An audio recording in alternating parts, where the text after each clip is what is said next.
आज वो ऐतिहासिक दिन, जिस दिन तारापुर के वीर सपूतों ने अपनी बलिदानी दी, शहीद दिवस तारापुर के इस कार्यक्रम में उपस्थित बिहार सरकार के लोकप्रिय मंत्री और भाई हमारे संतोष सिंह जी, तारापुर के लोकप्रिय विधायक आदरणीय राजीव सिंह जी, सुल्तानगंज के माननीय विधायक ललित मंडल जी, बिहार विधान परिषद के सदस्य आदरणीय लालमोहन गुप्ता जी,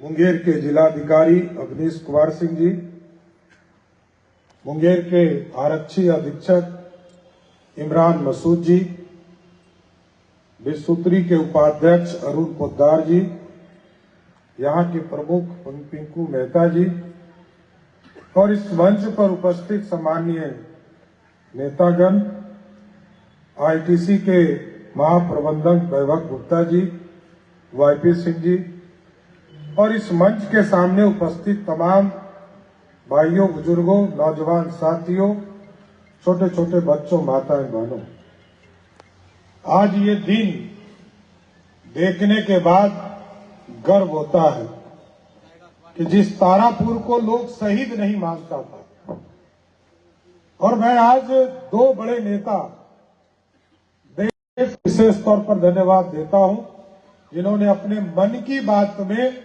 यहां के शहीदों की चर्चा करने का काम किया। और बिहार के लोकप्रिय मुख्यमंत्री आदरणीय नीतीश कुमार जी को विशेष तौर पर धन्यवाद देता हूं कि 15 फरवरी 2022 को इसको राजकीय सम्मान के तौर पर दर्जा दिया और 34 जो शहीद हुए थे उनके याद में शहीद स्मारक स्थापना करने का काम किया था।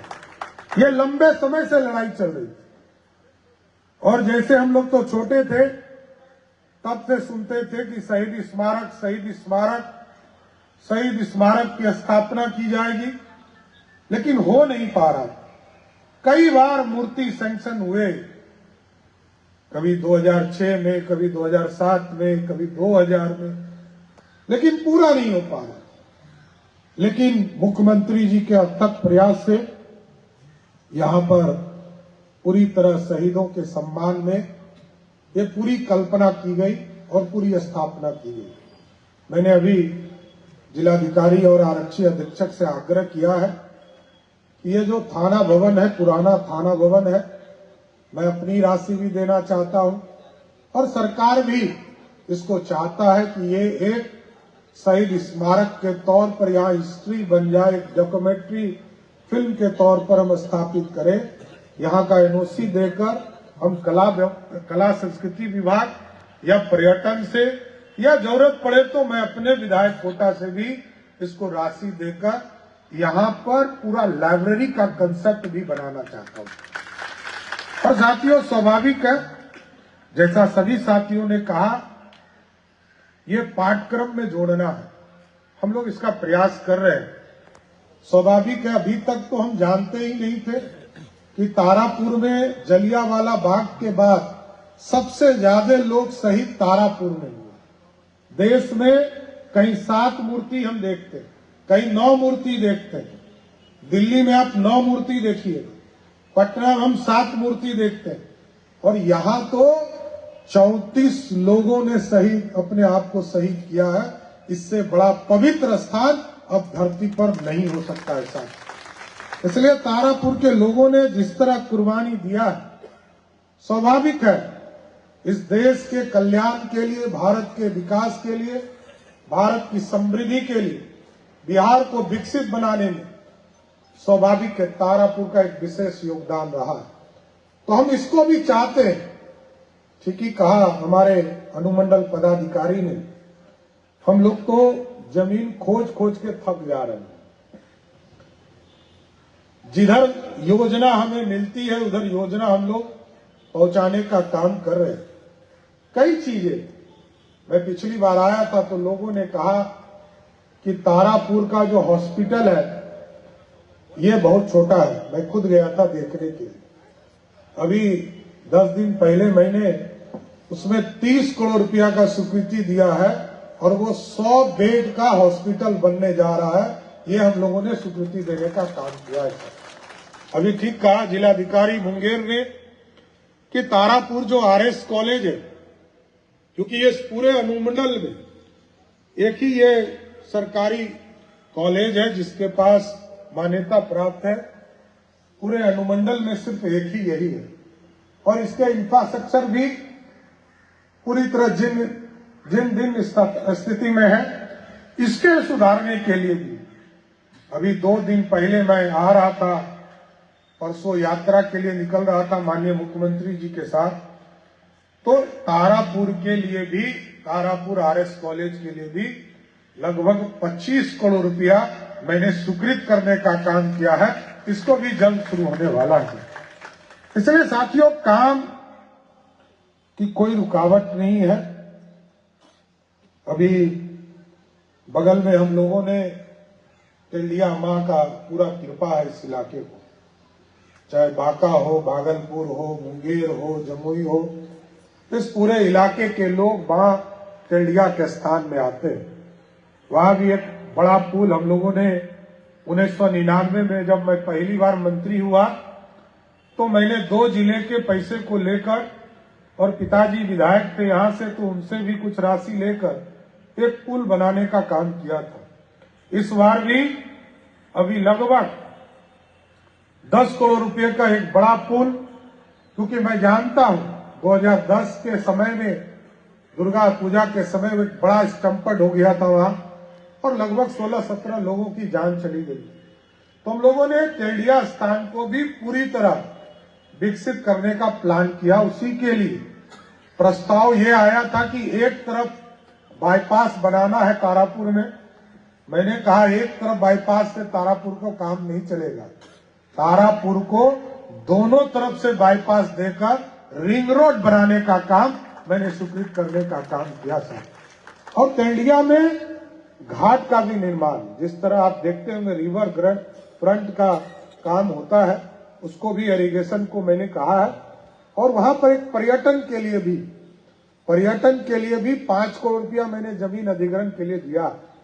जब स्वेच्छा से जहां किसान अपना जमीन देंगे, अनुमंडल पदाधिकारी उस जमीन को अधिग्रहण करेंगे और जमीन खरीद कर, क्योंकि यह राष्ट्रीय मेला का भी इलाका है, अंतर्राष्ट्रीय स्तर पर नेपाल से, बांग्लादेश से, आपको भूटान से लोग भी यहाँ आते हैं और सुल्तानगंज में जल उठाकर बाबा भोलेनाथ के शरणों में जाते हैं। तो इस सड़क का भी चौड़ीकरण करने का काम, तारापुर नहीं टूटेगा, इसलिए नहीं टूटेगा कि दोनों तरफ रिंग रोड बन रहा है, इसलिए चिंता मत कीजिएगा। तारापुर, लेकिन जो सरकारी जमीन पर लोग हैं उनसे तो आग्रह करूंगा कि उनको छोड़ देना चाहिए, लेकिन पूरी तरह ये पूरा इलाका सुल्तानगंज से बेलर तक, इसको हम 4 लेन अपने संसाधन से कर रहे हैं। बिहार सरकार अपनी राशि देने का काम करे। और अभी भारत सरकार से हमने आग्रह किया है, आदरणीय प्रधानमंत्री जी से और वित्त मंत्री जी से, कि पशुपतिनाथ से लेकर बैजनाथ धाम तक एक कॉरिडोर बनाया जाए, जो सुल्तानगंज, ये पूरा नेपाल के तराई से आएगा और ये पूरा ग्रीन फील्ड होगा, पूरी तरह एक नया सड़क होगा और वो एक्सप्रेसवे बनाने का काम किया जाए। क्योंकि अभी हल्दिया से रक्सौल एक एक्सप्रेसवे भी हमारे बगल से जा रहा है। तो इस पूरी कल्पना को देखिए, अब सजाने का समय है। अभी तक तो मूलभूत चीजों की हम चिंता करते थे, गांव में पानी पहुंच जाए, गांव में हॉस्पिटल हो जाए, गांव में बिजली हो जाए, गांव में स्कूल हो जाए। अब गांव को, इस पूरे प्रदेश को सजाने का समय है। आज देश के प्रधानमंत्री नरेंद्र मोदी जी के नेतृत्व में और बिहार के मुख्यमंत्री नीतीश कुमार जी के नेतृत्व में हम लोगों ने पूरी तरह 4-4 कॉरिडोर हम बना रहे हैं, एक्सप्रेसवे बना रहे हैं। भागलपुर से बक्सर का एक्सप्रेसवे गंगा के किनारे बनाने का शुरुआत कर रहे हैं। हल्दिया से रक्सौल, ये पूरा इलाका हमारे लिए जो गेटवे है, विकास का जो गेटवे है, वो कलकत्ता है। हमारे लिए दिल्ली नहीं हो सकता।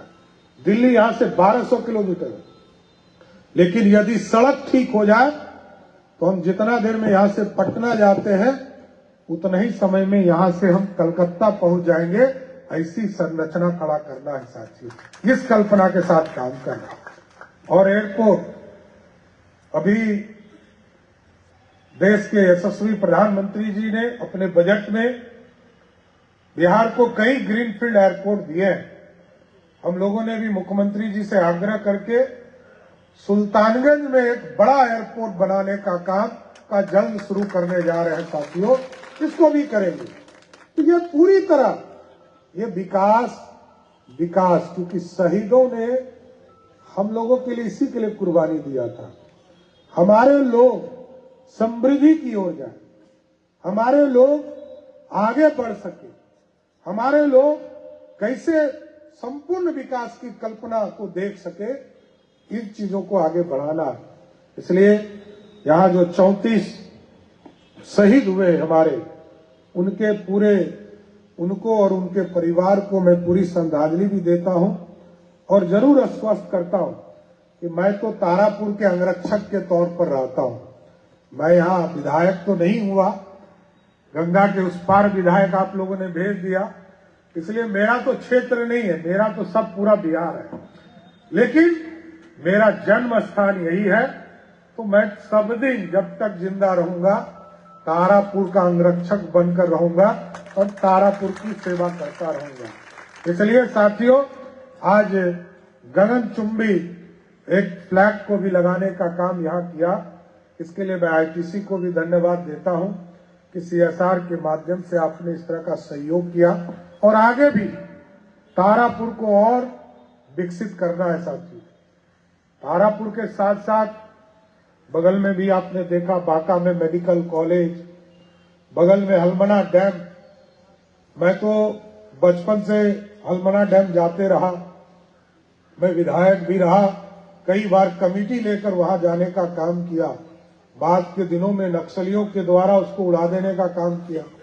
अभी हम लोगों ने लगभग 1800 करोड़ रुपया दिया है और उसके माध्यम से लगभग 70,000 हेक्टेयर बांका जिला, मुंगेर जिला और भागलपुर जिला के किसानों की खेती कैसे सिंचाई होने का काम करेगा।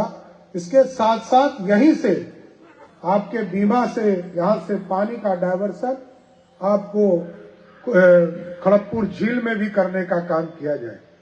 और अब तो तारापुर आगे बढ़ चला, ये मैं कह रहा हूं, इसलिए कि अब उद्योग लगना शुरू होगा।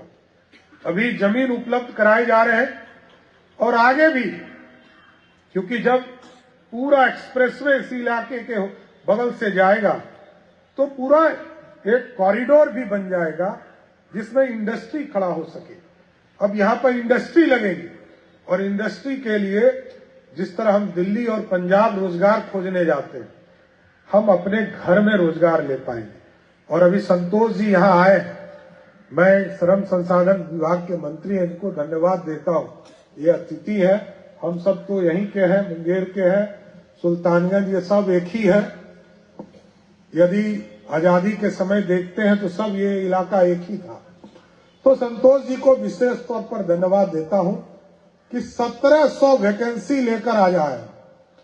तारापुर के लोगों से आग्रह करेंगे, जो नौजवान हैं, पढ़े लिखे हैं, वो 1700 में 1700 का वैकेंसी ले लीजिए और तारापुर के 1700 परिवार पूरी तरह आगे बढ़ सके, ये जरूर कामना करता हूं। चलिए फिर से मैं सबको शहीद दिवस की शुभकामना देता हूं और आश्वस्त करता हूं कि अगले साल जो पाठ्यक्रम का शुरुआत होगा, क्योंकि ये साल प्रतिदर बदलता रहता है, मैं इसको प्रयास करके अगले पाठ्यक्रम में इस शहीद स्मारक को जुड़वाने का काम करूंगा, जिससे तारापुर इतिहास के पन्ने में खड़ा हो सके और भारत के गुणगान में तारापुर का भी नाम हो सके। इसलिए आज शहीदों के प्रति सम्मान करते हुए अपनी बातों को विराम देता हूं। बहुत बहुत धन्यवाद।